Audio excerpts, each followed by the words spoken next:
బిస్మిల్లాహిర్రహ్మానిర్రహీం. అస్సలాము అలైకుం వరహమతుల్లాహి వబర్కాతుహు. కొందరు వ్యక్తులు అడవి మార్గం గుండా ప్రయాణం చేస్తున్నారు. చాలా దూరం నుంచి వారు ప్రయాణం సాగిస్తున్నారు. దారిలో వారికి దాహం వేసింది. నీళ్ల కోసం చాలాసేపు వెతికారు. దట్టమైన ఆ అడవిలో అన్ని చెట్లు చేమలే ఉన్నాయి. వెతికి వెతికి వారికి నీరసం వచ్చేసింది. అప్పుడు దూరంలో ఓ బావి కనిపించింది. దాంతో వారికి ప్రాణం లేచి వచ్చినట్లయింది. పరుగు పరుగున బావి దగ్గరికి చేరుకున్నారు. తీరా చూస్తే బావిలో నీళ్లు చాలా లోతున ఉన్నాయి. అప్పుడు వారు తమ తలపాగాలు తీసి తాడులా చేశారు. దాని ద్వారా నీళ్లు తోడేందుకు ప్రయత్నించారు. కానీ వారి ప్రయత్నం ఫలించలేదు. తలపాగాలు నీళ్ల దాకా చేరుకోలేదు.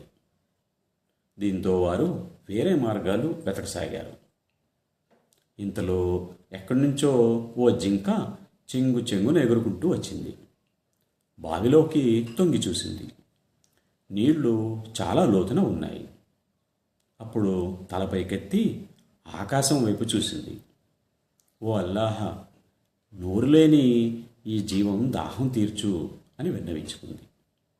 అంతే, చూస్తుండగానే బావిలో నీళ్లు గలగలమంటూ పైకి వచ్చాయి.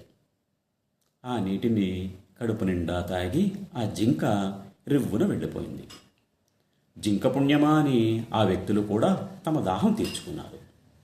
ఈ మహిమను చూసి వారు మనసులో ఇలా అనుకున్నారు: మనం మానవులం, మన కోసం నీరు బావి నుంచి పైకి రాలేదు.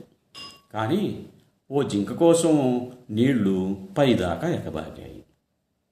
ఇంతలో ఆకాశం నుంచి ఓ వాణి ఇలా వినిపించింది: మీరు నీళ్ల కోసం తలపాగాల సాయం చేసుకున్నారు, కానీ జింక మాత్రం అందరి తలరాతలు రాసే విశ్వప్రభు అల్లాహ్ సాయం కోరింది.